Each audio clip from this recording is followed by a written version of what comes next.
अस्सलाम वालेकुम dear students, once again welcome back to the school of thought with me. उम्मीद करता हूँ सब खैरियत से होंगे। आज क्लास 9 नेक्स्ट टॉपिक जो हमने लास्ट टाइम डिस्कस किया था थ्योरी लॉ और हाइपोथेसिस के बारे में, अब उसी को थोड़ा सा मजीद आगे लेके जाने की कोशिश करेंगे। उससे पहले जो हमने टॉपिक डिस्कस किया that was about biological method. अब बायोलॉजिकल मेथड के अंदर हमने कुछ इसकी examples in terms of its cause और इसका स्प्रेड पढ़ना है आज। ठीक है, हमने एग्जांपल कोट की थी इन टर्म्स ऑफ मलेरिया, तो आज यूज करेंगे उसी को थोड़ा सा आगे मजीद मॉडिफाई करके काज ऑफ मलेरिया। ये cause of malaria as an example of biological method किस तरह होता है आज हम डिस्कस करेंगे। सो इस काज ऑफ मलेरिया को हमने कुछ इस तरह से एक्सप्लेन करना है कि अगेन बाय यूजिंग दो steps that are studied in biological methods. हमारे पास स्टेप नंबर 1 था रिकॉग्निशन ऑफ प्रॉब्लम।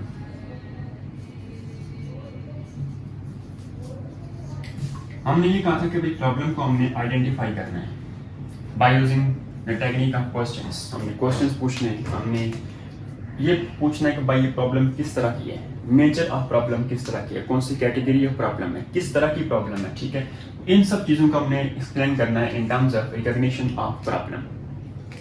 अब जो हमारे पास प्रॉब्लम है that is called as malaria. अब मलेरिया किस तरह की डिजीज है, क्यों आती है हमारे पास, इसके सिम्टम्स क्या क्या हैं। हमने डिफरेंट पेशेंट्स को मुआयना करने के बाद, ऑब्जर्व करने के बाद ये हमने प्रपोज करना है कि हमारे पास प्रॉब्लम की कुछ नहीं हुई है, ऐसी है। सो यहाँ पर हमने सिर्फ क्वेश्चंस करने हैं, हमने पूछना है, हमें इन्वेस्टिगेट करना है ये प्रॉब्लम किस तरह की है। जब मूव करेंगे towards step number 2 that is called as observations. तो अब हमने अपने 5 सेंसेस का यूज करना है, जैसे हमने लास्ट टाइम डिस्कस किया था। उन 5 सेंसेस को यूज करके हमने ये बताना है कि काज ऑफ मलेरिया क्या क्या हो सकता है। According to research at that time जो हमारे पास प्लाज्मोडियम की वजह से बहुत सारी डेथ हुई थी, ठीक है, उस टाइम कुछ ऑब्जर्वेशंस की गई। ऑब्जर्वेशन नंबर 1 कि मलेरिया और जो मार्शी प्लेसेस हैं इनका कोई आपस में डायरेक्ट कांटेक्ट है, कोई रिलेशनशिप है। मार्शी प्लेसेस या मार्शी एरियाज कोई डायरेक्ट रिलेशन है, मतलब जहाँ पे मार्शी एरियाज होंगे तो वहाँ पे मलेरिया के होने के चांसेस ज्यादा होते हैं। ऑब्जर्वेशन नंबर 2, एक हमारे पास ड्रग थी that was called as quinine. Quinine एक हमारे पास इफेक्टिव ड्रग थी for the treatment of malaria. At that time इसको यूज किया गया। देन ऑब्जर्वेशन नंबर 3 कि मलेरिया जो हमारे पास है ये मार्शी प्लेसेस से तो लिंक्ड जरूर है, बट मार्शी वाटर को ड्रिंक करने से कोई इतना खास फर्क नहीं पड़ता मार्शी वाटर, तो इसका कोई खास लिंकेज नहीं है। Next step is about hypothesis. अब जिस तरह हमने ऑब्जर्वेशन के अंदर बता दिया कि कुछ जो मार्शी के साथ लिंकेज है, मार्शी वाटर पीने से कुछ भी नहीं होता, ठीक है, कोई नीन इफेक्टिव ड्रग है, और हमारे पास जो ब्लड होगा जो कि जितने भी इन्फेक्टेड पर्संस का उसके अंदर प्लाज्मोडियम के ट्रेसेस मिलेंगे। इस सारी ऑब्जर्वेशन की बेस के ऊपर, इस रिसर्च के ऊपर एक हमारे पास फ्रेंच फिजिशियन था दैट वाज कॉल्ड एज लेवेरेन। उसने क्या किया, इन 1882 एक स्टेटमेंट, एक जनरल आइडिया प्रपोज किया। अकॉर्डिंग टू दैट आइडिया कि Plasmodium is the cause of malaria. उसने ये कहा कि प्लाज्मोडियम मलेरिया का काज है, मतलब ये होगा कि जो मेजर काज है हमारे पास वो क्या है, मलेरिया है। अब कहाँ से ये आएगा वो तो नेक्स्ट टॉपिक है that is called spread of malaria. लेकिन अब जो उसने स्टेटमेंट दी है अब इसको प्रूव भी करना है, इसको ट्रू लेके भी आना है। अगर फॉल्स कर दें तो डेफिनेटली फिर हमें दोबारा रिसर्च करने की जरूरत पड़ेगी, नेक्स्ट टाइम अगेन ऑब्जर्वेशन की जरूरत पड़ेगी। तो अब इस स्टेटमेंट को प्रूव करने के लिए हमें एक्सपेरिमेंट चाहिए था। उससे पहले हमने क्या किया, डिडक्शंस की।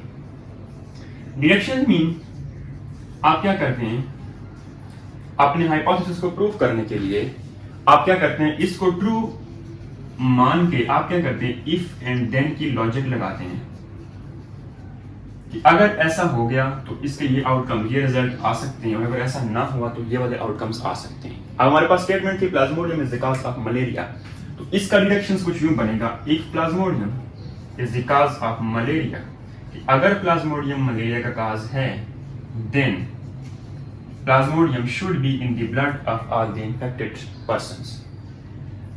कि अगर प्लाज्मोडियम मलेरिया का काज है तो इस प्लाज्मोडियम को then this plasmodium should be, तो इस प्लाज्मोडियम को उन तमाम पर्सन्स के ब्लड में होना चाहिए जो कि इन्फेक्टेड हैं विद मलेरिया। सो ये हमारे पास यहाँ की डिडक्शंस हैं कि अगर आपने कह दिया कि प्लाज्मोडियम मलेरिया का काज है, तो फिर इस प्लाज्मोडियम को उन तमाम पर्सन्स के ब्लड में होना चाहिए जो कि इससे इफेक्टेड हो चुके हैं। This is called as deductions. The second last step that is called as experimentation. अब हमने क्या करना है, अपनी उस स्टेटमेंट को जो कि हमने दी थी इन terms of hypothesis Plasmodium is the cause of malaria, उसको एक्सपेरिमेंटली प्रूव करना है। अब इसके लिए क्या साइंटिस्ट ने एट दैट टाइम 100 हमारे पास इन्फेक्टेड पर्सन ले लिए जिनके अंदर ये तमाम सिम्टम्स शो हो रहे थे, जिनको मलेरिया काज कर चुका था according to their research, their investigation, their observations, और 100 हमने हेल्दी पर्सन्स लिए एज ए कंट्रोल ग्रुप। ठीक है, ये just for the control group हमने ले लिए। अब जब एक्सपेरिमेंट रन किया गया तो उससे ये प्रूफ हुआ कि हमारे पास जितने के जितने इन्फेक्टेड पर्सन है 100 आउट ऑफ 100 इन सब के ब्लड के अंदर हमें प्लाज्मोडियम के ट्रेसेस मिल गए, जिससे ये प्रूफ हो गया कि हमारी स्टेटमेंट ट्रू है कि Plasmodium is the cause of malaria. But ये जो हेल्दी पर्सन लिए थे हमने 100, इनमें 93 जो थे वो हमारे पास फिट साबित हो गए, हेल्दी साबित हो गए। बट आउट ऑफ दिस 100 जो 7 थे रिमेनिंग, इनके अंदर हमारे पास प्लाज्मोडियम के ट्रेसेस मिले, बट वो सारे के सारे थे इंक्यूबेशन पीरियड के अंदर, विच मीन्स कि अभी उन्होंने अपने आप को, अपने सिम्टम्स को वहां पर प्रॉपर्ली शो अप नहीं किया था। इसलिए ये तमाम के तमाम पर्सन हेल्दी नजर आ रहे थे, बट उनके अंदर ये ट्रेसेस पाए जा रहे थे। ये वाला जो हमारे पास प्लाज्मोडियम के सिम्टम्स हैं ये शो होने वाले थे। आफ्टर फ्यू डेज जैसा कि चेक किया गया और उसके बाद प्रूफ कर दिया गया कि इंक्यूबेशन पीरियड के बाद जैसे मैंने अपने आप को वहाँ पे शो किया तो हमारे पास ये तमाम 7% जो थे दोबारा से ये इन्फेक्टेड पर्सन बन गए। तो इस एक्सपेरिमेंट की बेस के ऊपर हमने प्रूफ कर दिया कि Plasmodium is the cause of malaria. अब जब एक्सपेरिमेंट प्रूफ हो जाए फिर लास्ट स्टेप हमारे पास होता है दैट इज अबाउट इंफरिंग रिजल्ट्स। अब आपने रिजल्ट्स को पब्लिश करना है। हमारे रिजल्ट्स क्या थे कि Plasmodium is the cause of malaria, ये हमारा रिजल्ट था जो कि हमने स्टेटमेंट दी थी इन टर्म्स ऑफ हाइपोथेसिस, जिसको हमने प्रूफ किया अपने एक्सपेरिमेंट के अंदर।